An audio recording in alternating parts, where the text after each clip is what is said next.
Hey everybody, welcome to this episode of the Disc Golf Answerman. I am Bobby Cool Daddy Slick Breeze, and I have with me Eric, Sweep the Leg McCabe, and Robert, Sweep the Leg McCall. Hey, what's up, man? How are you guys doing today? Fantastic. Wonderful. Awesome. So Sweep the Leg.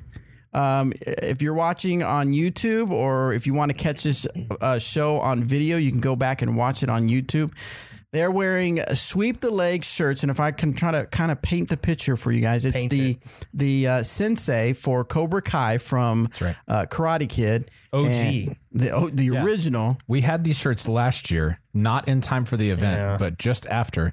So it was before Cobra Kai. Exactly, which was unfortunate. Yes. But it was a year before Cobra Kai became a thing on YouTube. Yep. So we're basically trendsetters. So basically, we're the ones that got Cobra Kai started. And we're waiting on our royalty I can't remember his checks. name, but I know he was the main guy, the sensei for it. And it says "Sweep the Leg." It has an image of him with his hand under his, holding his head up. Oh, that disgusting look on his face when his guy's losing, I guess. And then of course he told Johnny to sweep the leg. Oh, that's true. Yeah. He did. And then it's got the DD crown above the head. That's a custom. Yep. Custom. Why? And Team DD logos on the back. Oh, okay. Oh, yeah. The big D's on the back. Yep. Team D. Yep. So what is why the shirts? Well, Robert and I, for the second year in a row, played the Lime Warrior Open doubles tournament at, we played Jones Gold, actually. And last year, we were just trying to come up with a team name, and we kind of pushed it around a little bit. We kicked some weird ones around. And Sweep the Leg was just something that stuck with us. And I think it was because one of us had just watched episode of The Office. Yeah, it's like season 2, 6, 7, somewhere in there. When, what is it, Michael and Dwight fight. Yeah, exactly. Basically. Yes. And Kevin, it's just for like 2-second little pan to Kevin, and he says, "Sweep the leg, sweep the leg," and then just kind of like, that's it. That's hilarious. What we want. That's what we want. So then we got these shirts. They came in, like we said, one day after the tournament last year, but we were able to wear them this year. In retrospect, not the best fabric for 100% disc golf. cotton. Yeah, because it was very, 90 some odd degrees. Very cotton, very black, and it's hot outside, so it kind of just attracted the heat to us. We were it's basically a handicap we were giving to the other team. Right. That's what we told Rusco. Yeah, that's right. So actually, Rusco and Danny played. Yep. Yeah. And they got third place. Yeah, because from guessing from Danny's Snapchat or Instagram, he's a little salty about it. I didn't see that. Yeah. And then second place was Isaiah, and who was his partner? Bruce. His uncle Bruce. Nice. Dude, and I'll say something. They killed. For those people that are familiar with Jones East, we played Jones Gold, but the final hole on Jones Gold is hole number 7 on Jones East, which is the hole on the Long Island hole that's on top of the hill with the flagpole. People usually play a big white hyzer first and then play down to the island green. Yep. Last year, Robert and I got a 2 on it, because there was really good wind conditions, and I put my drive up there really well. So this year I'm like, I'm going to do that again. And I did. I put it on the green again, but it was like way shorter than last year as a tough putt. But then 40 feet. Isaiah's group was 2 groups behind us, and they're like, I saw them walking up the fairway, a couple guys in their group, and they're like, we're going to watch just because Isaiah said he's going for it. Keep in mind, Isaiah is a 14-year-old kid. Yeah, he's taller than me. Most people are, but he's 14 and taller than me. Put it on the island. Yeah. He put it on the island. It's really unbelievable. What did he throw? I would assume a Ballista Pro or a Ballista of some sort, but I honestly don't know what he threw. It could be a Defender. What he threw. It looked like a Bio something. It could have been a Bio Defender, but ridiculous shot. Yeah. It's a 500-foot plus shot. Just for reference, like I hit, so Eric went for the green. We were going to play it. He goes for it. If he goes OB or whatever, doesn't make it, I'm just going to play a safe hyzer. We'll secure our 3. So Eric went for it first and got it on the green. So what else could I do but go for it? I've never tried to go for it.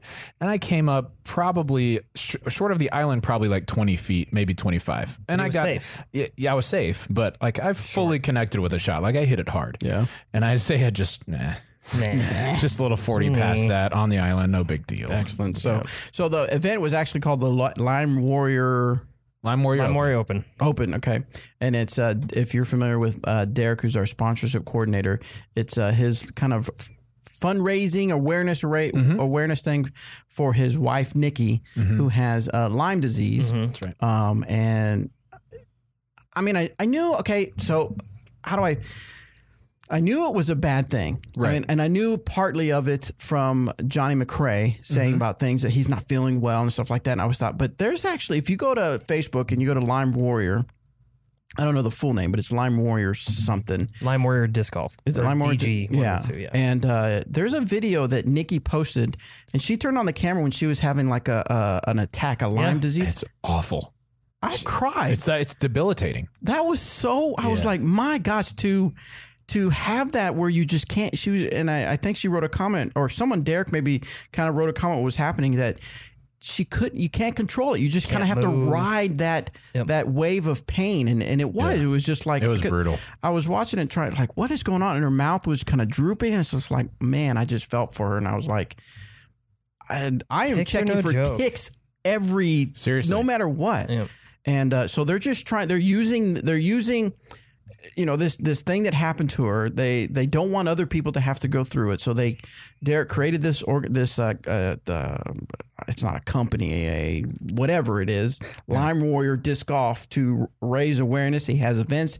He does really cool giveaways and stuff like that. But the whole purpose is to make people aware that put something on to prevent the ticks from getting on you. Yeah, they've got products for that. They've got something called War Paint, which is a tick repellent. They also have tick keys, so if a tick does get on you, you can get it off properly. Yes, and I can't stress enough, like people don't understand. You see all these things on Facebook or online that like, hey, here's a great way to remove a tick. Just put like alcohol on it, and it opens up right away. Well, I've read some articles, and Derek and Nikki have both told me that putting like they take a lighter to tweezers and then touch it, and it freaks out and pulls out. Well, what they say happens when you do that, or if you squeeze it off you, doesn't it kind of, it regurgitates all of it into your mouth, or from its mouth, into your system, and that's where you get the bad stuff. That's where the Lyme disease potentially. So dangerous stuff for sure. Yeah. So definitely, if you use stuff, use it. If you use it, or if you don't, when you get off the course, check yourself. Even I don't care how. I'm gonna keep it real.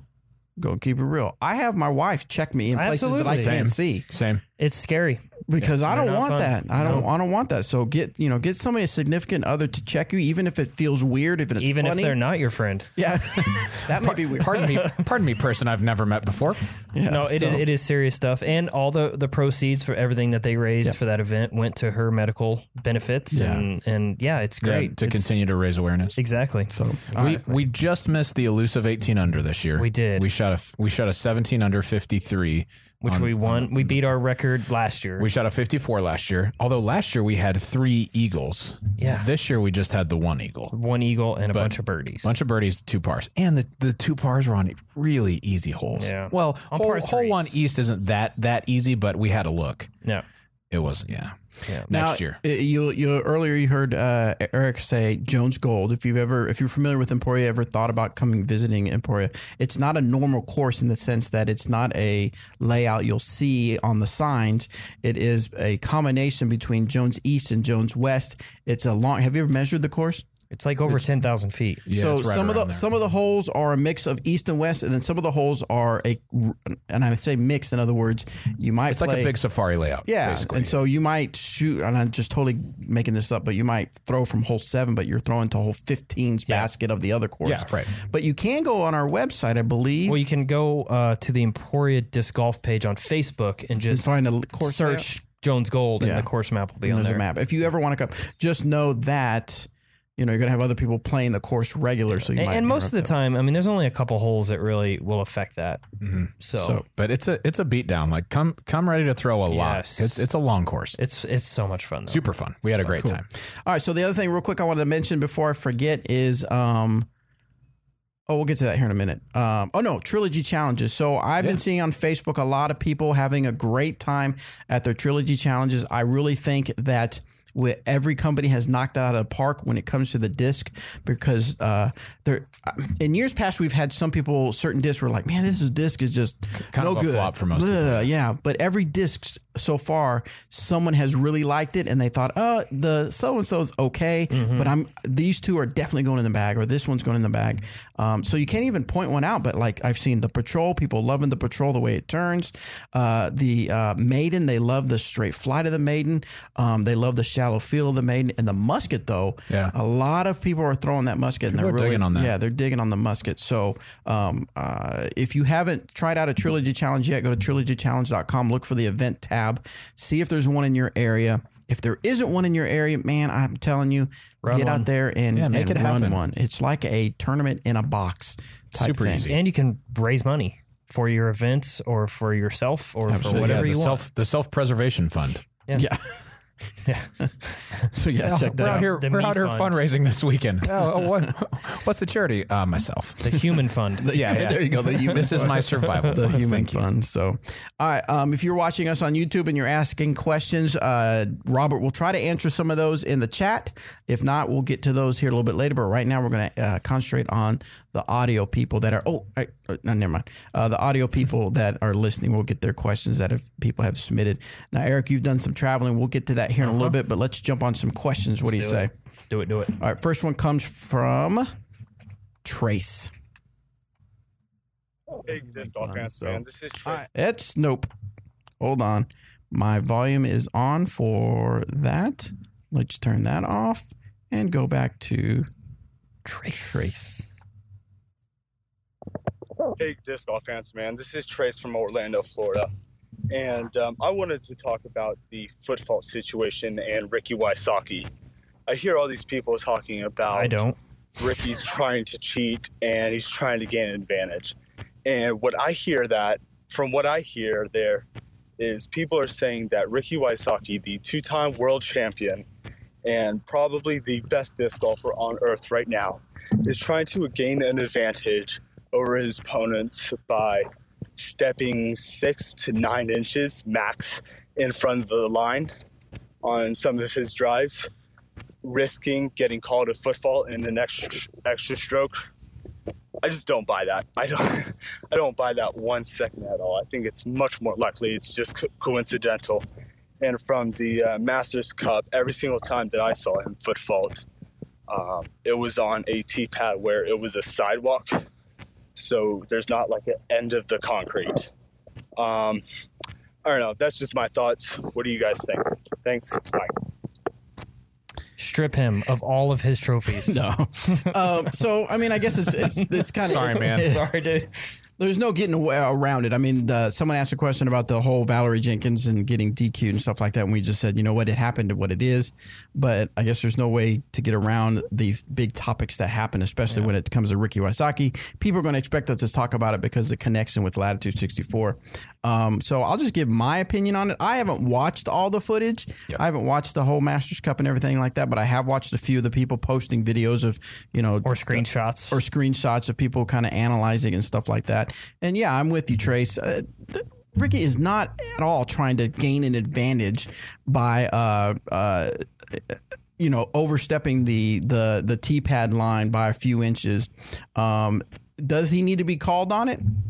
Yeah, if he violated a rule, then he needs to be called on it. But the thing is these people calling him cheaters and then attacking his integrity and stuff like that. Give me a break. You trolls. Come on, guys. That's sorry. Come on. I mean, that's just going a little too far. Now, I'm a little biased because I know the guy. I don't know him that well, but I've hung out with him a lot more this year than I ever have before, just because of the connection that we have with Latitude 64. He's a great guy, and he just loves playing the game. He wants to play it well. I'm not going to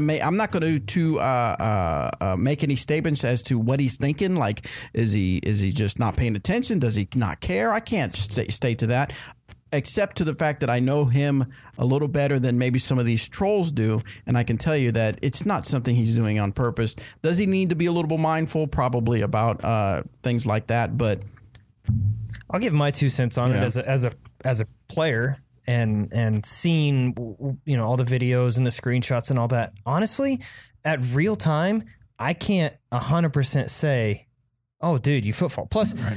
I mean, those camera angles are the best camera angles that you're going to get. As a player, when you're there, you don't have that same angle. You may not even be looking at his feet. Not to mention, I never look at his feet. I'm sure I'm concentrating on my game is what I'm doing, 100% trying to focus on my game. I watch the shots to where they go because I'm supposed to, and I want to know what's going on the card. But for the most part, I don't care what you're doing. You know, and it's not like he's trying to gain an advantage like Bobby said. And to me, it's just every time a video comes out now, it's like, oh boy, here comes the, you know, it's kind of like the meme, brace yourself, here comes the foot fault calls. Right, yeah. You know, I mean, it's just the guy holding the sword it's just for winter. It's getting old. It's getting old. Here's where I'm at on foot faults, and this goes for Ricky or anybody else. A foot fault is like a foul in basketball, right? Sometimes it's intentional, sometimes it's not. All right. So here, Eric and I are out playing one-on-one, as we do on a regular basis. Daily. Yeah. And I'm getting ready to shoot, and Eric puts a hand up in my face and just kind of taps my arm on the way. Okay, maybe we say all disc. Yeah, that's right. All disc. I was putting, and then Eric hit my arm. No, like we would call a foul on that because accidental contact happened, but it wasn't like Eric got in my face and was like, oh, you know, trying to hit my arm super hard or prevent me from making the shot. Same sort of thing in disc golf, right? I think there are people who use foot faults to their advantage on purpose, right? They don't take a legal stance because they are trying to gain an advantage. To me, it doesn't seem like Ricky is like that. I think he's focused on other things. And here's what it comes down to. All right, so they post a screenshot of his foot planting past the tee box, and it is more difficult because it's a sidewalk and the concrete continues on after the line. But if you see that and you're on his card, call him because it's a foul. Intentional or not, it's a foul. It should be called. And the only people who can get upset about it not being called are people who are on his card because it's their responsibility and no one else's. Or other players in the field. Yeah. And that's, they're welcome to do that. That's totally cool. But otherwise, I don't think it's your prerogative to say, you know, Ricky foot faulted. He's such a bad guy. Okay, first of all, no, he's not. But second, the people who are responsible for that are the people who are on his card. Yeah. He got called on a foot fault a couple of times, and as he should have. If you foot fault, it's like a foul. You need to get called on it. You serve the penalty. You move on. All right, let's move on to the next question. Talking about moving on, let's move on. Hi, Disc Golf Answer Man. This is Max. I picked up the Captain and the Maverick, so I love them both.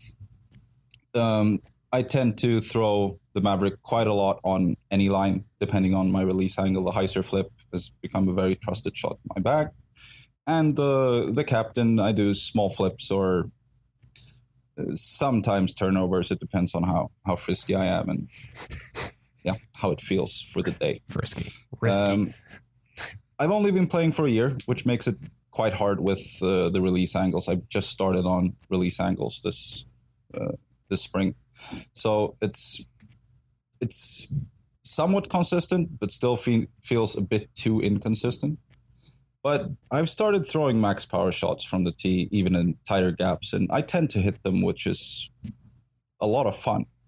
But because of this, I have lost a lot on my upshot game, and my putter game and my mid-range game is a lot worse.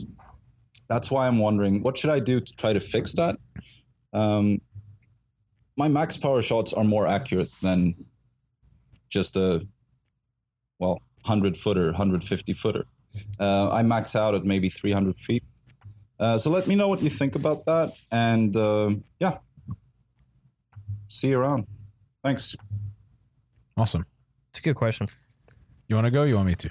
You go ahead and go first. All right. So here's what I think about upshot and touch game, and it's something because I've started playing golf some more lately. I'm learning once again about these types of sports, and that's that when you're hitting a shorter shot, or for us when you're throwing a shorter approach shot, you have to execute it as if it's the end of a full power shot, right? You still have to accelerate through on every single throw. Now, whether it's 100 feet, whether it's 200 feet, I don't care.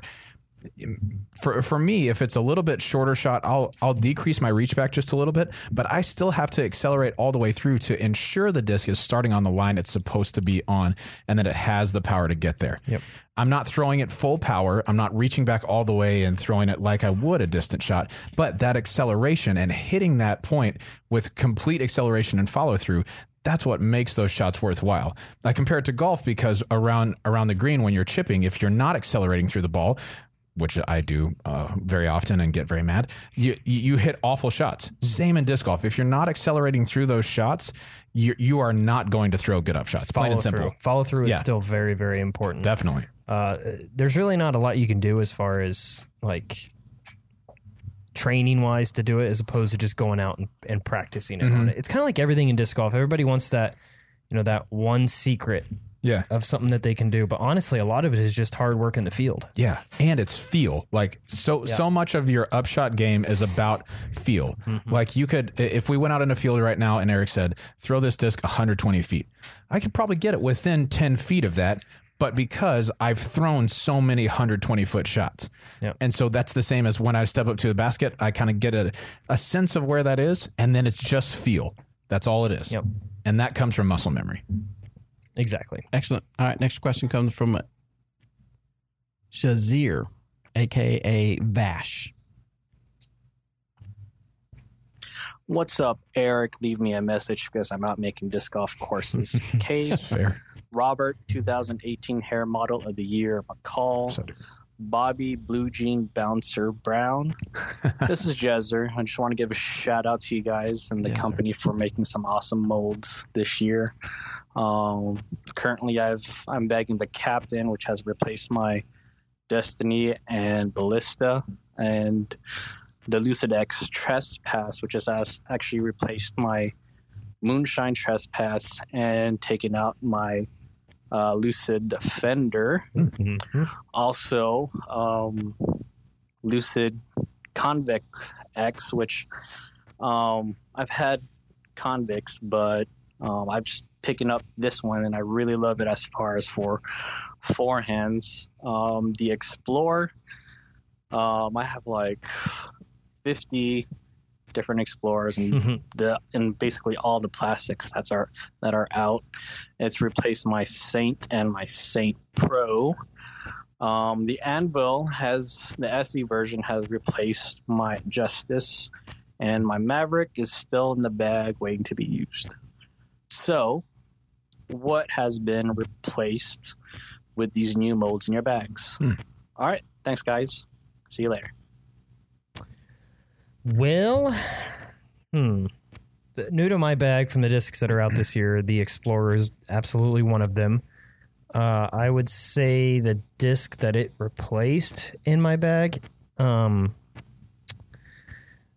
fairways are tough for me. I used to throw the Convict quite a bit and the Saint Pro quite a bit, and I never really, I wouldn't say not liked them, but they never really grooved with me very well. So I think the Explorer it definitely replaced those two discs. For me, I can get the disc to fly like a longer EMAC. Yep. So that's really the Explorer, but the other one, the Ballista Pro, obviously, I don't know that it replaced anything, but it kind of like the Maverick, it goes in and out. The Maverick goes in and out of the bag, but the Ballista Pro, like the Maverick, it wasn't like any other disc. So I wouldn't say it ever really replaced anything, but those are really the only two. The Ballista Pro, did it come out this year, or was it? That was this year. Yeah. Ballista Pro and the Explorer are really the only two new molds in my bag. The Maverick will go in and out of the bag depending on the course I'm playing. If I'm playing something a little more tighter, a little more wooded for those hyzer flip shots, but for courses around here, it doesn't serve a purpose in my bag. Yeah, I'm using the Maverick in place of the Escape I was throwing before, because I've found myself throwing the Escape a little too far, too often. It wants to stay in the air forever. And that's awesome sometimes, but sometimes you really just want the disc to only go, 320, 330 on something like that. And so that's what I love the Maverick for. I throw the Explorer in place of, I had a Convict or two that I really liked, and then I had a Culverin that I liked as well. And that just kind of covers both of those slots for me. I like the feel, and I like that I can just throw it straight for a long time and then just know that it's going to finish barely left. Yep. And then the Ballista Pros probably replaced most Defenders in my bag. I've got, I still carry a couple of Defenders, one for forehands, one for big hyzers, and one like pretty mean Enforcer. And most of the rest of my distance shots are Ballista Pros or a Trespass somewhere in there. Yeah, Trespass too. Yeah, absolutely. What was the question he asked? What of the new discs what have the new molds replaced in your bag? Sorry, I was trying to read questions for the next one. Yeah. The Maverick is a new disc. I don't know. Well, It's replacing your Thief, I would think. yes, the Thief for sure. And sometimes when I throw the Maverick, I'll think, I wonder if I should have thrown the Renegade. So I'm trying to figure out which. I'm trying to get better with shot selection. Right. In other words, maybe I should have thrown a Renegade rather than a Maverick. Could I have gotten a little more distance with the Renegade? Sure. I don't know. So, I think that's really it. What else? The Deputy was last year, wasn't it? Yeah, and you're not throwing the Captain right now. Deputy was last year. No. Yeah, I'd say the Maverick is your big one. Yeah. So, all right. Next one is from Robert McCabe. No. That's what it says right here. All right. It says, have you ever played a round where your competitor and you play as each other's caddies? No.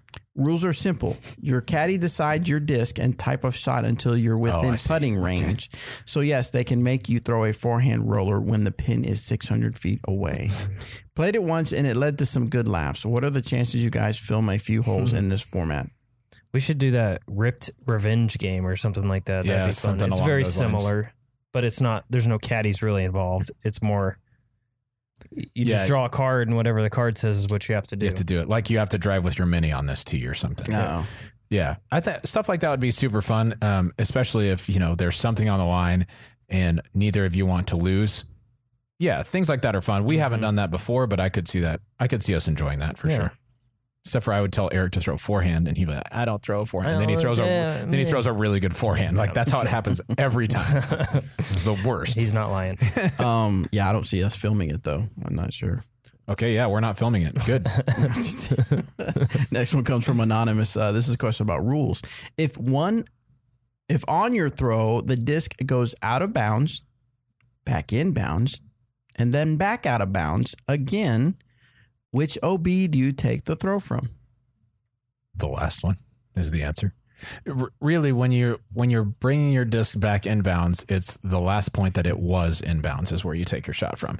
Unless there's a new rule this year, and we haven't seen it yet. It hasn't been at any of the rules or any of the tournaments that I've played this year. But tournaments can make a special exception to take the disc inbounds at the nearest point of inbounds. Mm-hmm. If a special exception is made, like if they advertise that ahead of time. So that would be, I can't really think of a situation where that would be beneficial, but I know that that's one of the new options. Otherwise, it's just the last point where the disc was in bounds. Doesn't matter if it was out of bounds before that and came back in, back out, back in. It's just the last point that it was in bounds. Gotcha. Yep. Or you can re-tee. You can always re-tee. Or rethrow. Next one comes from, let's find our next one. That is not a good one. Get it out of here. That's not a good question. Oh, another rules one from they did not fill in their name. What division would a... Uh-oh. You going to keep it real? This is good. Well, this question is keeping it real. I don't know that we have the answer for this one. We're not. ready. We're not PDGA. The PDGA answer man. Yeah. What division would a transgender play in? Oh, I played with one the other day in a casual round. I was just wondering if they played in a tournament. What division would they play in? We're not the governing body, so PDGA would have to make that decision. Yep. I'm not going to make that call because I'm not a governing body for disc golf. So once that becomes a thing that PDGA has to figure out, and I don't know if they've started to figure it out. They have. Oh, they have probably had to look at it. I've known of competitors who are either transgender or had transitioned who are playing in their new gender's field. Yeah. So you'd have to consult the PDGA to see what that is. Unfortunately, we are not the disc golf answer man on that question. This next one is about discs. JT, hey everyone, I putt with a Deputy in classic blend plastic. During the winter, I was putting pretty good, but since it's warmed up, I seem to be having a little trouble with it hyzering out a touch too early. Is the classic blend plastic a little more stable than the classic plastic, or is it just me? Is the classic blend more stable? Plastic a little more stable than the classic plastic.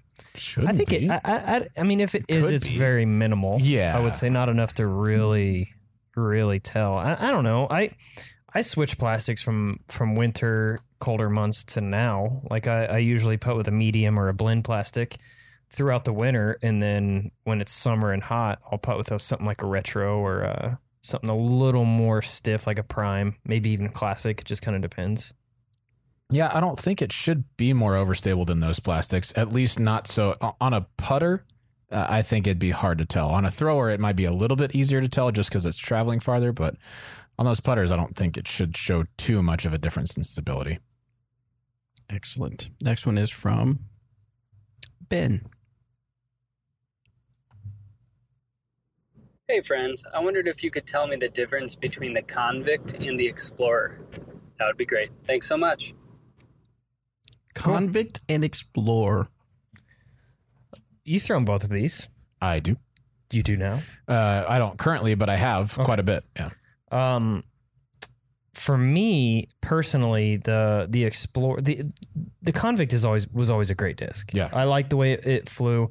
It was just a little too finicky for my arm speed, I think. Mm-hmm. So I would have to watch on the angles I put the disc on, as where the Explorer just seems to be a little bit more predictable for me. And I think I get a more predictable flight from what I want my fairway drivers to do, which is relatively straight with a nice fade at the end of the flight, as where the Convict, it would do that, but there would be, a couple times that I would get it to drift and it would just hold the right line a little too long or hyzer out a little too early. And a lot of that probably just comes from the stability of the disc. Mm-hmm. But so there's not a whole lot of different depending on your arm speed that you'll be able to tell the difference of, but there is some. Yeah.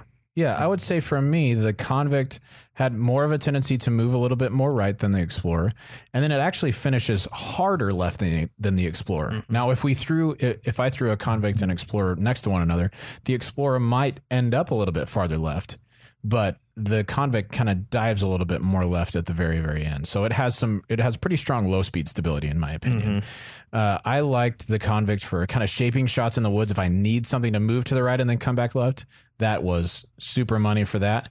And then I had some that were just pretty straight that flew pretty much exactly like an Explorer does today. I just, I liked the feel of the Explorer just a little bit better for myself. I like this, that it's slightly slower than a Convict, which means I can just control it a little bit better. Mm-hmm. Yep. So for the last, 4 or 5 years, maybe it was 4 years, we've done something really cool, and we've taken disc golf to some unusual places. And that first one being AT&T Stadium. We played some disc golf there, and it was really cool. We did it there 3 years. Amazing. Had, 450 people, 500 people come out at each event and play. Then after that, we went to Tennessee for the disc golf experience at Nissan Stadium. And then Mike Solt, Mr. Disc Golf, took it to Pocono Raceway in Pennsylvania and had a blast there. He's doing it again this year for the third time. And I think he's even adding another course or something. He always does it up more. Another day or something. Yeah, something like that, just to go big again, which is really cool. But in 2 weeks, we are headed out for our third event with DD. Mm-hmm. When I say our, I guess I mean because we're putting it together. Anyway. Football stadium. That's what I'm trying to get at. The third time at a football stadium. We're going to Arrowhead, which is in Kansas City, technically Missouri, right? It is Missouri. It's Kansas City, Missouri, but of course, being so close, us Kansans like to, just call myself a Kansan. Hey. We identify ourselves with the Chiefs and the Royals. So we're going to go out there and set up 9 holes. Correct. 9 holes, 9 baskets out there to play some disc golf in Arrowhead Stadium. There are actually 9 spots left. If you happen to watch this or if you're listening and you're trying to figure out something to do in the next 2 weeks and you're close by, come out. We got 9 spots. Get signed up at discgolfscene.com. Come throw some Frisbees inside a stadium. I think the 9 spots that are available are player spots, and there's other options as well. The $10 just to come spectate. Yeah, if you just want to come watch and spend the day out there for a little bit and see what it's really all about, you can spend, I think, about $10 and check that out. But if you want to play, we have 9 spots left, and you can pick a tee time. Now, they're going to be pretty sporadic, so if you got like a bunch of buddies, it's going to be hard probably for you guys to go off at the same time. Yep. But you all can still come out and have a good time. I think it's going to be great. We're going to be doing some video stuff. I'm going to see if I can do some drone. Oh, maybe I shouldn't have said that. Rip. Get in trouble. Eric will be out there. Robert will be out there, right? I'll be out there. I know Anthony's going to go out there. He's going to work for a little bit and then be able to play. I can't remember. Is Danny's going to be out there? So the course is going to be fun too. Doug and I went out there February or March, I think. When it was still nice and cold. And it was like cold. I'm like, wow, this is going to be awesome when it's cold. You were there too, right? Did you go out when we designed the course? Yeah. Oh my goodness. It was freezing. Not much fun. Ridiculous. But the course is going to be fun. Yes. Like that last hole, if the uprights are right, are up like they're supposed to be. Ooh, it's going to be good times. Did you keep the one hole with the? Oh yeah, there's a Mando roller hole. Yes, yeah, it's going to be awesome. I cannot wait for this event. So yeah, that's going to be a good time. So like I said, if you want to 9 spots, if you think you can make it, look into coming out there. And June 16th is the actual day. I think me and Eric or so few people are going to go out there early on Friday night, hang out. Maybe, I don't know how it's going to work out. Hang out for a little bit, but be ready for that for the next day. I'll do a bunch of video, of course, and I'm sure Eric and Robert and everybody will be doing some Instagram type stuff, so you guys can kind of watch along with that.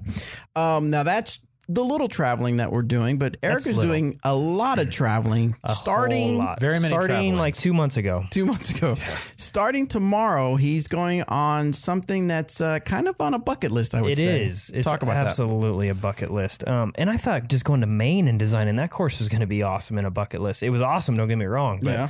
But no, tomorrow, this has been about a year in the works now. But tomorrow, about 7 a.m., we fly out. Denise is going with me this time. Nice. It's a bucket list trip, like you said. Oh, yeah. So she's never been, I've never been, and it's going to be a great time. We're going to Alaska. We're going to just northeast of Anchorage. It's a piece of land that has like 400 acres on it, and there's a 40-acre lake. The guy I've been talking to out there, he's been sending me some pictures, and he just told me that the sun doesn't even set until like 11:30 p.m. Whoa, that's awesome. So, fun times are in the works. We fly out tomorrow morning. We have a 24-hour layover in Seattle. Oh, wow. So, dang, man. I don't know what we're going to do at the airport the whole time, but no, just explore. We're just going to go check out the terminals, see what we can find, see what kind of food there is. B12. Yeah. B13. What was that Tom Hanks movie, Terminal, where he got stuck in a terminal? Yeah. But no, we're obviously gonna go explore Seattle tomorrow and play maybe play a course. I know that there's a tournament there this weekend, so we're kind of hoping to play one of the courses because it should be set up for it. But yeah. Hang out there. But the Alaska deal, we're super stoked on going up there and not just going up there to visit, but to go up there and design a course. Oh, that's going to be awesome. I have to bring you guys with me for the ribbon cutting on that one. That would be fun. Make sure that Denise takes. I know she will, but make sure she takes a lot of pictures. We bought a brand new memory card just for this trip. Just for the trip. Good. I'm pretty sure we're going to use it. Good. If have you met Andy Nichols? I know we've talked about this. I think this is the time of year that he'll be up there. I think you're right. If you get to see him, tell him I said what's up. That'd be cool. Cool dude. Yeah. Do you have any kind of clue? Is it going to be like a very wooded? I can't remember if you said a very wooded area you're doing. Pretty wooded area. The pictures that I've been getting are pretty wooded. A lot of birch trees, which is always fun to play through. Yeah. But like I said, there's a 40-acre lake that sits right in the middle of the property. So is that what they gave you to put it on? Is the lake? The lake. Like you have to floating baskets. Man. But no, we're actually in, and there's like cabins, apartments, or something that are on the property that we're going to be staying at. So we're there. That's so cool, man. We're there. Very cool. It's going to be so much fun. Nice. That's good. Now, but you go somewhere after Alaska. Is it straight Alaska, then the European thing? Well, doing, it like my travel has been. I was in Maine for a week and a half. Yeah. I came home for like 3 days. Went to Texas. Yeah. Finished up that event. Came here. Going to Alaska for 2 weeks, coming home for like a week, and then we go to Europe. Okay, so 2 weeks. Europe trip. Okay, so all over the place, racking up them miles. Yep. Except Southwest doesn't fly to Alaska or Europe. Thanks a lot, Southwest. So no miles at all. No miles on those two, but the rental car. If I get a rental car and all that, I can get it through my points. Oh, okay, that's good. That's good.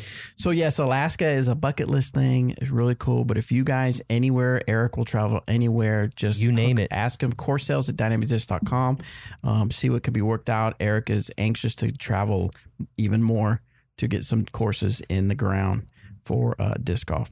Let's head back. If they want to fly me out to watch Eric put a course in the ground, I'm also open to that. He is also interested. That's right. Next question comes from, especially to Alaska or any of those places. Hawaii. I was going to say before you go any further, Hawaii is the 50th state that I need to visit after Alaska. So I'm interested. I'd call myself a pretty good supervisor for things like that. So just if you're out there. Next one comes from Steven. Hey guys, just want to say love your videos, love what you guys are doing with the community and growing the sport. It's so awesome that you're doing that. I live here in Grand Rapids, Michigan, and just starting to see so many dynamic tournaments all over the place. And I just love that, it's just reaching this far out here. So my question is, if someone was looking to go pro, what are like the key skills that players should have? Would it be like making your putts in at the 33 mark, or would it be parking the basket with your disc, at 325 feet away for a birdie tap? And like, are those things like what makes a player pro, or is it more of like playing more conservative wise? So yeah, if you guys can just give me a quick, simple answer on that, it'd be great. You guys stay cool. See you later, Bobby. Later, Bobby. See you, Bobby. Hey, where's Bobby? Yeah, dude. Shay and I still joke about that all the time. I wanted to, when I saw you on the street the other day, Yeah. you were driving up Industrial. I wanted to yell out the window, but you were already too far. Hey, man, where's Bobby? What's the secret? He wants the secret. I don't think it's a secret. I think No, he's it's a saying, secret. Okay, it's and a we secret. can't tell anybody but him. That's right. Go ahead and tell him. It's an EMAC truth in the bag. That's what it is. No, for someone who's looking to turn pro, what do you need to do better in order to do that? I would say consistent rounds Yeah, is a big part of it. that's Consistent that'd be pretty rounds, high up there. 400-foot accurate shots. Ish. I mean, yeah. around that number. It's not like that's the exact number by any Right. means, but your putter really shouldn't be touching the ground from inside 20. Yeah. I would say the big ones would be once you're inside, 200, 150, somewhere in there, especially on those par fours, par fives, you need to be getting up and down, plain and simple. Your scramble game needs to be really good. So if you're off the fairway, you need to find a way to make par, or you need to pitch out and take your bogey and not bring the big numbers into play.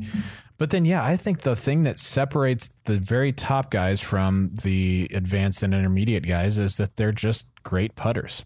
That once they get close to the basket, they make every stroke count. I think if you're a great putter, you could move up to open, and even if you're not getting opportunities on every single hole, you're going to make up strokes on the field because you're not going to spend your time 2-putting, 3-putting, 4-putting, things like that. Can I answer it from a whole different angle? Yeah. If you want to be a touring player, Oh, yeah. then the secret is know how to market yourself. Yeah. I thought you were going to say the secret is don't do that. No. Or the secret is have a large bank account. Or before you go out. Either have a large bank account, They both work. or know how to market yourself. Have some business savvy, because it's not easy being green out there. Being cheesy. It's point. just, it's just we don't even Think about the best guys out there, right. There, Ricky Wysocki. there is something in common with all of them. He goes out to They all know how to brand themselves. he goes out to amateur events and he does a clinic and he sells discs to keep himself on the road. I mean, it's just all. And he performs well. And he And it turns out he's pretty good at disc golf also. So, all right, next one comes from Alex from Olympia. Nice. What's up, Disc Golf Answer Men? Recently started listening to the podcast. Great so far. A lot of good info. Figured I'd submit my own question. A little bit of background on this one. I used to throw a turn for distance. Really great, glide. Some healthy turn and fade, as you may know. Recently decided to disc down to the Escape, which I'm really digging. It's got very controllable flight, still, the same great glide. So with that, I know you guys came out with a couple of new models pretty recently, the Getaway and the Musket, neither of which I've had a chance to throw so far, but I thought they might serve as maybe a good overstable bookend to my Escapes, whereas presently I'm throwing a Culverin for that particular roll. If you can give me a little bit more information on how maybe the Musket or the Getaway could potentially compare favorably to the Culverin, as kind of an Escape type disc, but a little bit more stability, throwing a headwind or what have you. All right, thanks a lot and keep it real. Nice. I think the Getaway is exactly what you're looking for. I mean, it's when people ask what it is and how we explain the disc, we explain it as an Escape Pro, Right. like a more overstable version of the Escape. So if that's what you're looking for, a more stable Escape, then the Getaway is exactly what you're looking for. Yeah. It honestly, too, depends on how much more stable you're looking for. Because it's pretty stable. Yeah, I'd say so here's the Escape on the right, here's the Getaway on the left. In between those is about where the Musket falls. So it does have a bit of turn for me, and then it usually came back, whereas the escape will turn more than that and, maybe fight back to flat or something.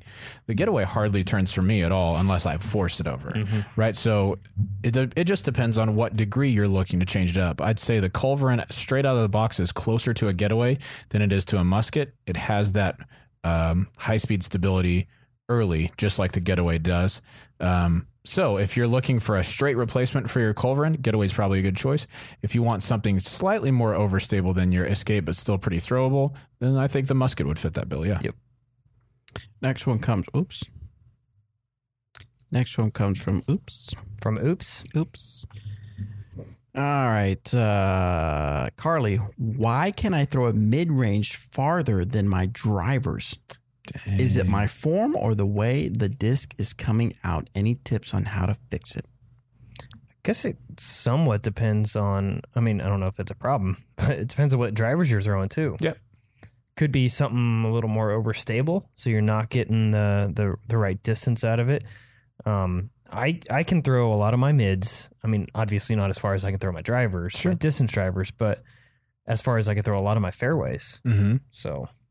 Yeah, and Danny and I talked about this a little bit last time, and he said something I think is that there's probably a couple of solutions to it, but if you're throwing your mids about as far as your distance drivers, then the most likely culprit is that you're throwing the disc too nose up. Mm-hmm. Nose up is a distance killer. That means that once the disc, if you can see the stamp while the disc is flying, then that disc is nose up and it's not going to fly to its full potential.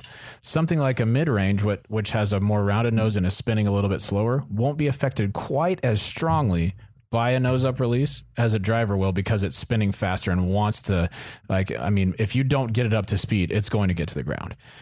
So I would focus on getting that nose down a little bit more, and then just develop your arm speed by just field work and making sure that your release is flat. You can actually follow through up, which will help the disc to be released nose down, as long as you're not just following through straight up to the sky. You don't want to be swooping your arm in the middle, which that's usually what happens when people reach back high to follow through high. Mm-hmm. There's kind of it kind of forms like a U shape, and that causes people to toss it too high. Do that. Next one is from Mo Golfer 21. Mo.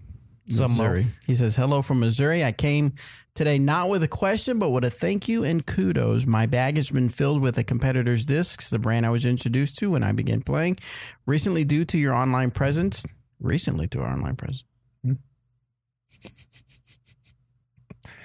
That's like the face you made in the one that was made of a meme when you were just thinking. Yeah. I've become hooked on the Trilogy brands. Nice. Your weekly Disc Golf Answer Man talks, disc reviews, and Danny's tutorials have really gotten me into the brand. So much so that I am in the process of replacing all my old discs with Trilogy. Keep up the good work. Thank you, Mo Golfer 21. We appreciate that. Mo Golfer. Make a trip up here and we'll help you pick some out. We'll help you pick out Mo discs. Puns. Jokes. This one's from Chuck.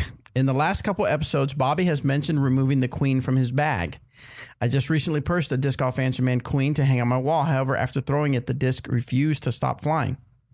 Dang. I put it in and it just flies right back. Yeah, I throw about a speed 8 to 10, so a speed 14 disc should not be in my bag. However, with a negative turn on the queen, would the disc be good? Wait, would this disc be for me what the proof is for my 8-year-old son? Did not plan on bagging this disc at all, but it is my farthest flying disc and is now bagged.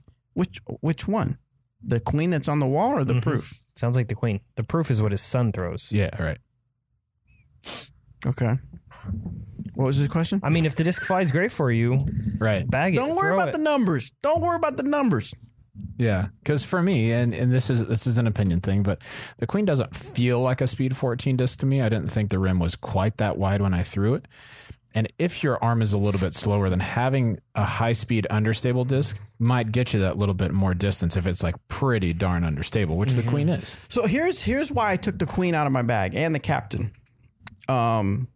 Because I noticed that if I didn't play for a while, my form would suffer. And I'd get out there and I would throw something like a queen and it wouldn't throw like I remember. And I would get very frustrated. And I began to wonder if it was because of the speed of the disc. Now, I know Robert said it's not quite 14, but it's not going to be a 10 or a 9. No. It's fast. Yeah. So it's a faster disc. So I started thinking, if I'm not going to play but maybe once or twice a week, if that, then why do I have these high-speed drivers in there when I seem to perform better with something that's more speed, 10 or 11? And so that's why I decided not to have anything faster than a Trespass in there other than my Biofusion Enforcer and Defender, because if it's super windy, those are very trustworthy for me. But when it comes to just regular play, the Trespass is my overstable driver, my Renegade is my stable driver, and then my Maverick is my controllable driver for me. Nice. Next one comes from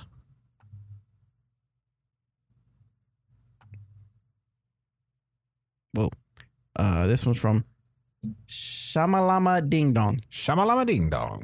Recently, I developed a shank where I miss to the right of the basket a lot. I have slowly increased the softness of my putter, going from a slicker plastic to softer plastic, in hopes that if I miss change to the right, the disc will grab and keep me in the change. That is, if I don't miss the basket altogether. Do you think the gummier plastic is staying in my hand longer and causing me to miss right versus the slicker plastic leaving my hand sooner and more online? So Danny and I actually just did a video about this. No way. Maybe last week. Yeah, that was last week. It hasn't come out yet, but we are answering this question in that video. Oh, nice. The short answer is it doesn't matter if you're not hitting chains. The plastic could be the softest plastic that grabs the chains all you want, but if you're not hitting the chains, who cares? So for me, I will sacrifice a little bit of grabbing the chains for confidence of something in my hand. That's why I like a firmer plastic or even a blend plastic that feels comfortable, because I don't feel like it's going to wobble around in my hand. I don't feel like it's going to be affected by the wind quite as much. That's where I'm at on that. What say you?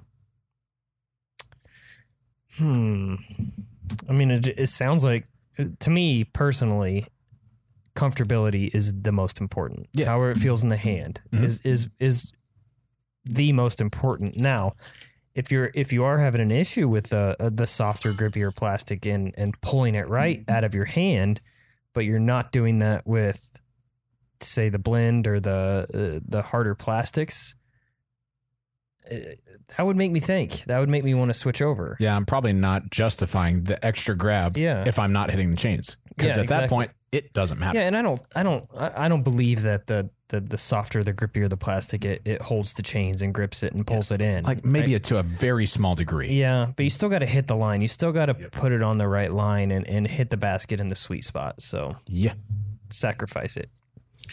The basket and practice. So we talked about this on the YouTube live video that we did before. If you're listening to this on the audio and you like to watch a little bit of us kind of talking back and forth, we go live a few minutes before we actually start recording the audio podcast. So subscribe to us on YouTube so you can catch some of that. But I want to make sure our audio listeners know about our Dynamic Discs Disc Golf auction page. And this is a page, an auction style page, obviously, it's in the name, for discs that we find that are rare or just really cool, have some really cool burst or something like that in it. But right now, or by the time you listen to this, it's going to be, how long does it last? 24 hours? It depends, but usually it's 24 hours. At the very least, 24 hours, right? Yeah, at the least. So at the very least, 24 hours. So if you go out to that page right now, you'll find a Warhorse, a Westside Disc Warhorse. This is a 1 of 1, which means it's an original. Depends on when you listen to the show. Oh, yes. If it might already be up. If it's like 4 or 5 days, then the chances are it may be gone already on the page. But if you happen to catch this right in time, you'll see that it is out there. It's a blue Warhorse. And why I'm telling you about this is, again, it's a 1 of 1.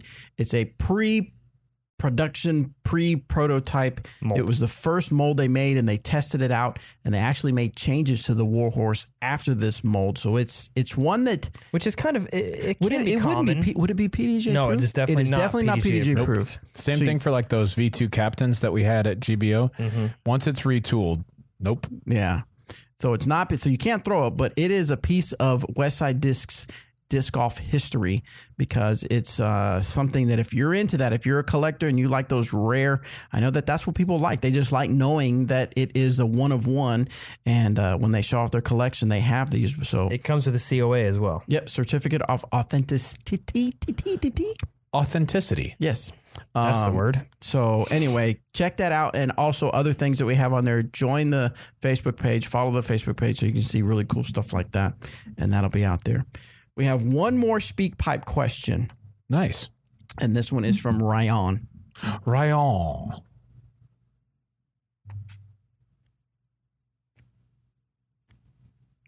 Where you at, Ryan? I want to give a good there we shout to my boys. Cool Daddy Slick Breeze. Mac McCabe. Robert McCall. My gosh. And the two boys in the back doing all the work that we all know they actually do. Come on, guys. You know, they're the ones putting it out there. Correct. First off, thank you, EMAC, for the Lucid X Trespass, because finally a trespass that I can trust in the wind. Awesome. Let me go ahead and team that up with my Tina Stenitis Hybrid Trespass. I've got every shot covered just there. Boom. And also thank you for the Prime Burst Deputies Moonshine. Oh, boys, these are fantastic. Can we please keep pumping those out? I can't find them enough to buy them fast enough. Anyway, here comes my question for you. My question comes about when to move up. I know it's a popular topic. It's one that comes up recurring. My upper advanced player. Really, it's time for me to do it. Go ahead, just jump in and do the open division. My question for you is, do it now at the end of the year, or wait until January, re-sign up as an open player and start 2019 fresh? Keep it real, guys. Let me know what you think. I feel like it's going to happen either now or it's going to happen in January. So you tell me what you think and what the pros and cons are of waiting or not waiting. Thank you all for what you do. Keep it real. Be dynamic. Pro, you save a little bit money. Con, by waiting, you lose a little bit of money. You haven't done it now. Oh, man. If it was me, I would do it now, personally. Yeah. It depends. Are you winning every single tournament that you that's a good sign question. up for? And are there goals that you haven't accomplished in advance that you want to accomplish? Yeah. If so, wait. You know, probably the most popular time for people when they move up is midsummer, right after Worlds, right after AM Worlds. They want to get another shot at it and try to win that title, and then they'll move up. Sure, if you want to do that, I would dabble here and there. You know, if you got a smaller local event that's maybe not all the touring pros are at, that you can go and kind of dip in the water a little bit and see how you can stack up to those pros first before just diving in head first. Right. Like Robert said, it kind of depends on what your goals are as an advanced player before you move up. But I will say I've noticed a lot of players, when they do finally make that move and move up to play with better players, their game gets significantly better. Mm-hmm. So I'd agree. And just because you play a tournament in open doesn't mean that you have to play all of your tournaments in open after that. Yep. Say there's a really big, an A tier or something like that you want to play advanced in later in the year. You can still do that, even if you play some pro tournaments in the meantime. Now, once you take cash, everything is different, but still. Now, if you want to move up in the middle of the year and you just say, I'm going to play open for the rest of the year, you don't have to re-register as a professional right now. You can do that. You'll be forced to do that at the beginning of the year. Yeah. That's what I meant by save some money. Right. Yeah. So, I mean, I don't think you have to redo it. I would just, if you want to start playing, play now. Do it. Do it now. Do it. All right. Let's take a question from Google Form. This one is from, this is along the similar lines of a couple of other questions. This one's about player image. Hey guys, I'm 18 years old and aspire to be a pro someday. Currently, I'm 950 rated, and I'm working hard to get better every day. My question is it ever too early to try to start branding myself?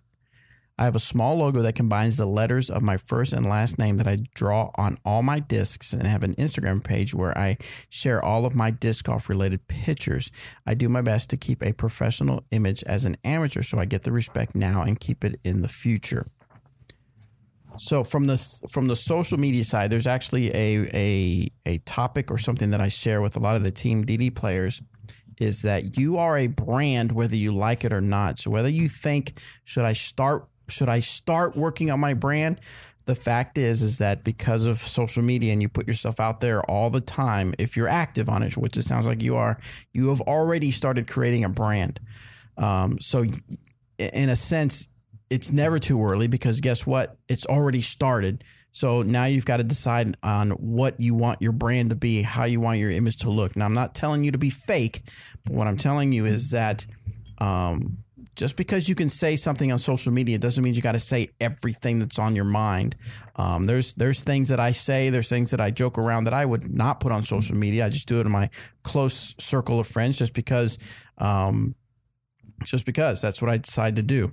But no, it's never too early because you never know down the road. Again, all of a sudden your rating starts going up and you get picked up by some manufacturer, and that's not the time to start creating yourself as a brand. The time is to start now. That way you've already got yourself established and you can take advantage as soon as a company says, yes, we want you part of our team. You can then now even go elevate yourself even higher as far when it comes to branding and marketing. Plus that looks good from a manufacturer standpoint. That very true. You're easy to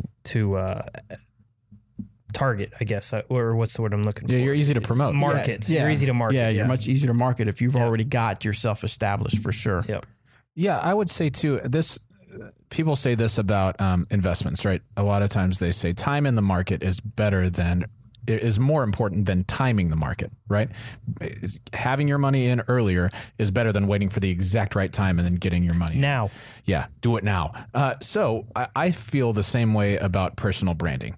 All right. If you've done it well, the longer that you've done it, the better it is. Plain and simple. That's how a lot of people who are on YouTube start with a really, really small viewing, but then they're putting out quality content. They're branding themselves well, and it just grows and grows because they're doing the right thing. And the longer they've been doing that, the better it looks to prospective sponsors and things like that. So if it were up to me, I'd say time in the market is better than timing the market. Mm-hmm. Don't wait until then. Get in now, and you'll reap the if you're making that investment now, you'll reap the benefits of that. Correct. Excellent. Hopefully, maybe you and here's I'm going to keep it real. Are you ready? I'm going to keep it real. Keep it real. Here it is. If your goal is to be a professional disc golfer, you can do that. If your goal is to be a touring professional disc golfer, the stars may not be aligned for you to do that because it's hard work and it's a very, very small number of people who can do that full time, right? Same thing goes with sponsorship. It may work out that you get a sponsor and that's awesome. That's super duper cool. And maybe they pay some of your entries. Maybe they give you merchandise. Awesome. If it doesn't work out, know that there are a lot more people who are qualified to be sponsored than there are sponsorships available from each company, right? So don't get discouraged if you get passed up first couple of times on sponsorships, first couple of times like that. The more you do, the more appealing you're going to make yourself. If you do a good enough job, if you play well enough, yeah, that's going to happen. If it doesn't, at least you worked hard at it. At least you tried. Yeah. Well, I don't want to say it like that, I guess. No, yeah, but don't give at least you tried. Don't do it half-heartedly, right? Yeah. If you're going to give it your all, give it your all, and then you won't have any regrets about it. You did what you could do. And I guess don't do it just with sponsorship in mind. Yes, I agree. Do it to better yourself. Right. Yeah, that's and the sport. I agree. Yeah, and that's the difference between what are the mindsets? They call it a mastery mindset and an outcome based mindset, something like that, where it's different. Your motivation, whether you're trying to achieve mastery, like you're trying to improve yourself, mm-hmm. or you're just trying to reach like an end goal, which is to get sponsored. The way that you attack those is a little bit different, and you can achieve success if you have like a mastery mindset. Even if you don't get sponsored, because you've improved yourself, because you've done something good, even if you don't reach that end goal of being sponsored. You know what I mean? So yeah, it sort of reminds me of an interview I saw with Terry Crews. Yeah. You guys know who is awesome, by the way. Yeah, from Brooklyn Nine-Nine. Yeah. Big muscular dude. He was talking about how he's, how he has... he's funny, dude. He's become really popular. Yeah. He's kind of in the scene. He's in a lot of movies and a lot of TV shows and stuff like that. And he was talking about how what he has enjoyed is that he of course, he wanted to succeed at everything he was doing, but he didn't conform to any certain stereotypes. He just was himself, and he can be himself whether he's in Brooklyn Nine-Nine, whether he's in this movie or whatever, because whatever the himself he is what people want. So I guess the punchline there is you can't conform yourself to become sponsored by manufacturer XYZ or conform yourself for ABC manufacturing company ABC, because then you're not being your true self. Right. Be your true self, be who you are, and then if you're good enough, you can become part of a company. I like it. Does that make sense? To me. All right, well, that's all we're going to talk about as far as disc golf questions. So thank you for submitting those questions. You can submit them to discgolfanswerman.com if you want to submit more. Real quick. S'mores. DQ has some new s'mores that the Blizzard, what does DQ call it? Blizzard. Is it a Blizzard? Yeah. Yeah, and it's called a s'more one. Man, I almost got one this weekend, but I didn't. Good story. Good. Good story. Good story. Good story. I want to talk about skipbase.com. Now, I forgot to put my picks in. I haven't done it in I don't know Eric how long. has given up. I've been gone. I'm sorry. I'm sorry. Did Robert put his picks in? No. Nobody put their picks in? I was going to pick Paul. Maybe Johnny can just go ahead and put mine on for me. I was going to pick him. I was going to pick Ricky. Drew. Drew. I forgot about Drew. Else? Hokum was my pick this week. Yeah. So, but to the person that did win with the San Francisco Open, his name is Phil Bernese Moore. He got 1201, 1,201 points. He picked Sarah Hokum as the winner. Nice. So that got him some big points. Jessica Weiss. I'll say that course, just watching it online, the videos I've seen, there was an awful lot of left to right finishing holes out there. Yeah. So I'm not surprised to see Hokum do really well out there. And it's like tight gaps, so she does that really well, throws out of the gap really nice. And, did you notice that at all, that there was a lot of finishing I only saw a few of the holes. Okay, so you didn't. Okay. Yeah, haven't watched a whole lot of it just yet. It looked like a lot of right finish. It looked like a fun course. Yeah. Jessica Weiss got him 180 points. Who got second? Was it Paige and Katrina? Paige and Katrina tied for second. And then Jessica? Mm-hmm. So that got him a lot of points. I thought so. Is that right? Pretty sure. He actually didn't pick Paul Macbeth. You would know. He did not? No, he did. But he picked Eagle, Bradley, Drew, and Greg, which all got him pretty good points. Yeah, that's not bad. So good on Phil. So Phil, if you want to take a snapshot or screenshot of you being logged into skipbase.com, we will send you a disc and a hat maybe, or one of these, a brand new car. Ooh. Or no, we will not send you a brand new car. Do we have those? Brand new cars? Yeah. No. Well, maybe. No, we'll send you some goodies out to you. So make sure when you send your email, put your we'll mailing send you address. A 94 Ford Explorer. Yeah. in the back. It has not been driven really hard. It's in perfect shape. So did you guys, you watched the Masters. Did you watch just the final round or? Of San Francisco? Yeah. I watched it live. Yeah. Oh, you watched it live? I watched the live footage on and off. Yeah. I watched a little bit of it Sunday, not a whole lot. That's what I watched a little bit of it then. Majority of it. It was on all day, and I was just doing some housework. And Sarah Hokum got that ace on hole I don't know 4 what it was, but it made Sports Center. Not cool. When I saw it, it was number 9 on the top 10 Sports Center. Yeah. That's really cool. That was awesome. And it was on ESPN Snapchat. Yes. Someone posted that it was on the Snapchat. That's really cool. I think it's really cool when that type of stuff happens. Yeah. But when you watched it, Eric, what was your overall feel of I mean, I know you mentioned about the left to right holes, but anything else that you noticed about the tournament that was happening? I was surprised. Of course, I have been out of the loop a little bit, and I heard San Francisco Open or Safari or whatever. I was assuming it was at Golden Gate Park. Right, yeah. Different course. Like always, because they have an event there every year. I'm pretty sure that's where the event is every year at least. And when I saw it was on a golf course, I'm like, oh, all right, cool. That's I like that. It's going in the right direction in my opinion. I thought and I'm on a page on Facebook that has the Disc Golf Pro Tour pros on it, and they were doing feedback on it. A lot of people had good things to say about the course, so it seemed like it was in great shape. It was windy. It looked like it was really windy. And people always talk about Emporia being windy, but it seems like every tournament that is everywhere is windy. I mean, it's just kind of silly. Yeah. But no, it looked like a good time. It's one of those I want to put on my radar to potentially go play next year. Yeah. When I was watching it, a little bit that I watched, I started getting what's the opposite for homesick? Away sick? You had Wanderlust. Wanderlust. That's what, because I would see people. Oh no! Oh yeah, that's. Oh man, I want to be out there among the action. I want to be close to the action and what's going on and stuff like that. So I'm ready to do some traveling again for disc golf. Nice. Of course, it'll be. I leave to tomorrow. You want to go? Can I go in the suitcase? Yeah. So what is next up in Skip Ace? Beaver State. It would have to be. I don't know if they're doing an A tier between that. Beaver State Fling is the next one. That is June 8th. BSF. So not this weekend. So we'll hold off on talking about Beaver State until we get a little bit closer. Yep. So we'll talk about it on the next episode. And I love that tournament. We'll get our picks in. Now, why do you love that tournament? It is so bad. It's what every tournament wants to be. Yeah. Honestly. I always hear good stuff about it. The location is amazing. Who doesn't want to be in Portland, Oregon? I don't. No, but wow. I All do. right. Face. It's amazing. The courses are awesome. It's like it's a good mix of, some of the wooded holes there I could do without. There's a couple of them that are just kind of like a little weird poke and hope type weird. Like one of the holes, the shot's like a forehand roller down the hill. So there's a couple shots like that. But the more open wood style par fours are some of the best in the sport. Yeah. It's just, and it's right by the Clackamas River. And people will float down the river, and it's just just a whole experience. I want to go to that so event. It's a bucket list event. Yeah, I'd be all about that. Cool. So we'll talk about that on next week's episode. But I want to wrap up with we got a few board questions here.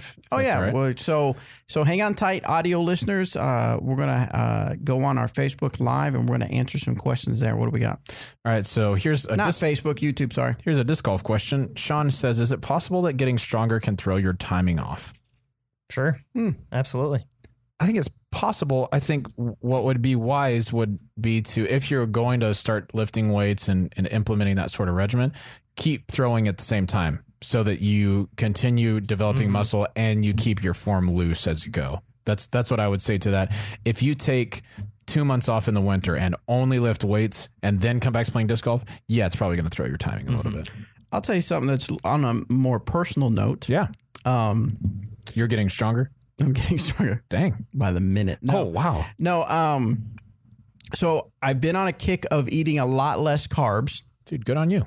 A lot less carbs, and I've lost a little bit of weight. I'm trying to lose more weight. Yeah. But back when I was marathon training, I had, at one point, I was at my heaviest that I've been, and I got down to the smallest I'd been, and at that point, I had lost 92 pounds. Dang. Okay.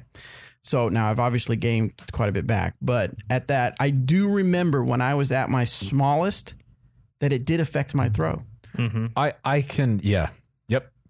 I mean, I would go, it would be a while and I'd have, it'd be like 20 or 30 pounds between losing and playing because I was doing a lot of training for marathon. And, I would notice that timing was off. Something was off. It just felt, and I was like, and people would say, you've got to learn how to rethrow again because you've lost so much weight. So I would imagine that that's kind of in the similar vein of learning to rethrow. I think so, for sure. What else we got? Here's another one. These guys want to know what you guys thought of Solo. Oh, yeah. We didn't even talk about it. We didn't talk about Solo. Real quick, Andrew says, did Bobby run a full marathon? Yes, I did. I ran, when I did my training, I ran 2 half marathons, a lot of 5K and 10Ks, and 1 full marathon. Now, to be technical, I ran probably 17 miles of it. The rest were kind of resting in between and stuff like that because 26 miles is no joke. A lot. That's sick, man. That's super cool. What'd you think of Solo? All right. I've been waiting to hear this. Here we go. So I went in, I only read a few people's reviews. I didn't read any professional reviews, and I say professional like reading online or, critics and stuff like that. But I read a few people's Facebook because it's just hard to avoid what sometimes when you're thumbing through. And so a lot, I'd read probably 2 or 3 people that said they liked it. And one guy said that it was kind of typical Disney's ruined Star Wars. Blah, blah, so blah. I was like, all right. Uh-oh. You hated it? I did not hate it. I enjoyed it for a action movie. Mm-hmm. I did not enjoy it as a Star Wars movie. Okay. If that makes any sense. Yeah. I loved all the references. I loved the dice. I loved, of course, seeing the Millennium Are we doing Falcon. spoilers? Oh, yeah. Spoiler alert. If you have not seen Solo, a Star Wars story, stop listening, stop watching. Here you go. Danny just I was like, why is Danny left the leaving? room. Danny's left the room. That's funny. So anyway, they had a lot of references. The dice. It was kind of cool seeing how Han Solo and Chewbacca met. Yeah, I didn't care for that. Oh, you scene. didn't? No, not. I mean, it was okay, but I didn't like that part of it. But Did you want something like a more on a deeper level type? A little bit. Yeah. A little bit. It was just kind of weird how it happened. yeah. Like Yeah. all of a sudden he's. Yeah, I'm friendly now that I'm out. You know, I mean, 'cause Yeah, he I was could see eating that. people. That's true. Wow. I didn't thought about that perspective, but yeah. So, he really is. Danny's covering his ears because he hadn't seen it yet. Yeah, he can go outside if he needs to. He don't need him for this. Well, he's got to switch. He's got to switch the camera. Okay. So he took his headphones off. He's got his ears plugged. So anyway, so that aspect was. I didn't get that perspective. Yeah. And then the other thing I didn't like is it didn't feel like at least with the newer Star Wars, they had some character development with Rey. It felt like. Yeah. They didn't, and with Finn, they did not have that with Emilia Clarke's character. And it felt like Lando Calrissian, like they assumed that we already knew who Lando was, so they didn't do much character development there. Woody Harrelson's character, not much character, not much character development there. So it felt lacking in that way. But I had fun. It was a good flick to see on the theater. I felt like the first half of it didn't even feel like a Star Wars movie. Yeah, like I didn't get that feel from it. Then it kind of changed a little bit throughout, and there were times when I thought. Forgive me, I forget the actor's name, but I thought he did a really good Han Solo. Like there were scenes in it where I was like, wow, that does seem like a young Harrison Ford. I tried to make sure that I didn't compare him to Harrison Ford because I didn't want to ruin it. But I will say there were hints of Harrison Ford. Glover killed Lando. Oh, he did good. That was amazing. Yeah, he did. His Lando was amazing. So amazing. Yeah, Hayden Moore says, I enjoyed it. I just think this movie wasn't necessary. And I actually read a review that said... we'll get used to that because you're going to think that for Boba Fett coming out. They got about Obi-Wan Kenobi. Obi-Wan first, and then Boba Fett, and then something else. I heard Lando's going to get his own movie too. Oh, really? Yeah. So yeah, there was a it's interesting. Where he walks around and says, "This is America." Is that what you want? Yeah, this is America. Whatever he does in the video. So anyway, to Hayden's point, I don't think the movie was necessary. You're right. In fact, the reviewer said it correctly. He said, "Solo is the Star Wars movie we didn't need." Oh, now I'm screwing it up. He said it really well the way he is. It's a Star Wars movie that wasn't necessary, that we didn't need, but was fun to watch. I don't know. Anyway, it was the same thing. Yeah. It was like we didn't need it. It was a fun movie. Now, I did read an article. Now, this is all afterwards that said that they felt like the numbers aren't there for the opening weekends weren't that strong or as strong as they thought for a Star Wars movie, and they felt like it was too soon, which I can understand that. Yeah, I mean the other one just came out. It was like 5.5 months ago or something December. like that. Yeah, Christmas. So that's a thing. So. I don't know. I enjoyed it, but I'm a fan, so I'm probably gonna enjoy it. You know, so I don't know. The critics or whatever. The worst thing about Star Wars is the fans. Yeah, that's true. The critics. If you go to anything like a review and go read the comments, oh my gosh! If you're a fan, you're gonna be offended probably, but it is what it is. I don't know. I enjoyed it. Any other questions, Robert? Do you remember seeing in there for disc golf? Real quick, Scott asks, "Are the episodes always the same day and time?" Yes, we typically try to do the live on Tuesdays at around 2 p.m. Central, and then put out the audio version the next day on Wednesday. Now, we try to do that, but sometimes there's travel involved, like Eric's traveling starting tomorrow. So, he's not always available to be on the show. If I'm traveling, then there isn't a show. Yeah, because there's a lot of technical stuff that I run, and then, that Danny does in the background now with the live stuff. And if Robert's traveling, we throw a party. Yeah, if Robert's traveling, we try to record as many episodes as we can without him here. One question per episode. Went through 100 episodes. We just get in detail from that one. What about the Ewoks? There was Ewoks in there? I don't think so. I don't remember seeing there was no Ewoks in that movie. I'd love the ending though. Are you familiar with Clone Wars at all? No. Okay, Danny, I'm sorry. What? Are you familiar with Clone Wars? Well, okay. I mean, I know, Danny, you may want to close your ears on this one if you're really concerned about spoilers and stuff. The timeline of when it happened, as opposed to like the Darth Maul, showing up, because he was already killed at that point in episode 1 or whatever it was. But if you follow Clone Wars, the cartoon, they go into more detail on him, on that storyline. They had a lot of Clone Wars references in the movie. Yeah, I haven't watched. I did watch a video where a guy he connects the dots with a lot of things. He talked about how Darth Maul had mechanical legs put on or something like that, or something like, because he actually survived like robotic. The Obi-Wan cutting him in half. Deadpool 2. Someone asked if we watched Deadpool 2. I haven't seen it yet, but I want to. Yeah, I haven't seen it yet. Nope. Where can I order an Opto X Explorer and Lucid X EMAC Truth online? The answer to that, EMAC Truth, is probably just on. You'll have to just do auction pages in search and things of like that. OptoX Explorer is not released yet. That will be released to retailers. The OptoX Explorer, is that what he said? I thought he said Enforcer. No, he said Explorer. Okay. Don't hold me to this. Probably August, September, somewhere in there. We will have some available through the Dynamic Discs online store, but a lot of those will go to your local retailers. Mm-hmm. Yes. Yes. Any other questions on the chat real quick before we'll give you a couple seconds, because I know there's a delay, and we'll end this episode for YouTube Live. And Sean, you audio guys are just hanging in there. Sean says, poor Robert. And thank you, Sean. Why poor Robert? It's a hard because you said when I leave, you record a bunch of episodes and rejoice. It's really mean. Just stop it. I'm just kidding. Let's see. All right. That's about it. What's going on? Eric's or Jeremy, Pete, Robert, that guy right there. You said Eric first. Oh, did I say Eric? You said Eric first. Eric's going to Alaska. Have you met him? Alaska. Robert's going personal stuff. Personal stuff. Yeah, that sounds like it's bad. He's going. He's going. Well, but he's got some personal issues he needs to take care of.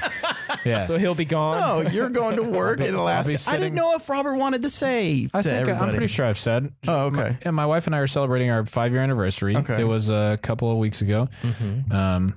Yeah, that's about right. And we are taking a trip to Utah.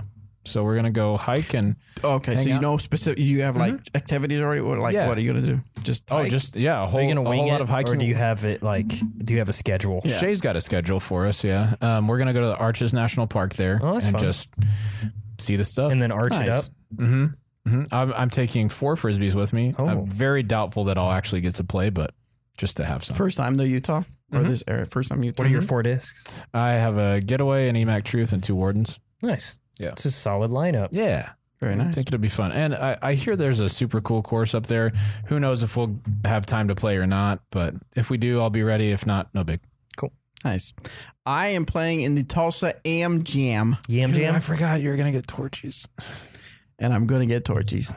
AM Jam. When is it? Is that this weekend? I'll toast one to you on Snapchat. Yeah. This weekend, yes. Pour one out for your fallen homies. Yeah, 2 rounds on Saturday, 1 round on Sunday. And I believe I'm going to take the RV, and I'm the only one going because nobody else wants to play. Anthony, he's not even here. Are you nervous? Get him out of here, dude. I'm a little nervous.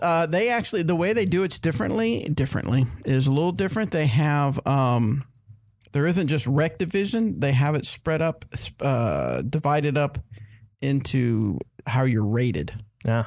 So, like, if you're rated under 800, you're in a certain division. Yeah, I've seen that. Yeah. And if I'm in the 850 or under, yes, I am a 810 rated player. My name is Bobby, and I am an 810 rated player. I think it's funny when people make fun of that, Bobby. And they're like, "Why are you on the show?" I'm like, "That's the whole reason I'm on the show, because I'm the guy that plays barely." So anyway, we're gonna play, of course, the DeVillio. DeVillio and Hunter? In Hunter Park and McClure Park. Okay. So I'm excited to play. I haven't played Hunter in a long time. That's one of my favorite Tulsa courses. A rated round. Which one, Hunter? Hunter. Yeah, it's a good park. So I'm super excited. So I will report some actual disc golf play when I get back. What's your goal? What do you mean? What's your goal? For the tournament? 2 under par. I don't know. I meant like to play above your rating, to cash, to win, to lose, to have a good time. Have a good time. Have a good time. My goal. That's a fair something question. Losers say. Yeah. Just kidding. My goal. Oh, you don't plan to win? Yeah. I plan to enjoy myself. This is probably a bad way to look at it, but usually when I play, usually I play Advanced Masters, but I get last place. Yeah. And I'm like, I know I'm going to get last. You're consistent. I'm not going to get last place. All There right. it is, dude. You're not. I was looking at my competition, and Don't worry about your competition. Oh, you want to call some people out? No, don't worry about your competition. I don't know anybody. Dude, this is Bobby, I'm telling you right now, this can only go poorly. Yes. You're gonna say some people's names who are rated lower than you, and they're gonna beat you in the I tournament. know. Don't say it. Just say you're not gonna finish last. I'm not going to finish last. That's your goal. I'm going to finish above. No, I'm playing. And if it looks like I'm going to finish last, I'm going to quit. I'm going to quit. That's right. Take the old 888 without notice. No, I just don't want to finish last. I want to finish somewhere in the middle. Be kind of nice. Yep. I'm going to go out. I'm actually going out there Thursday night. Going to stay the night, and I'm actually going to practice the courses. Practice? Get some practice in. Get signed in, and have a good time on Saturday and Sunday. And see what I can do. Drink lots of water. It's going to be hot. It's I think it's going to be in the hundreds on Sunday. Lots and lots of water. Where I'm going, it's going to be in the 50s. Oh, well, check me out. I can go to Alaska. Mm-hmm. I'm awesome. 50s. Hundreds. Hundreds. Is there going to be snow on the ground? Is there still snow on the ground right now where you're at? No. There's not. Worked out quite well. Yeah. So, all right, guys. Well, I think that's all we got, right? Yeah, we good. Thanks, guys. We will see you next time.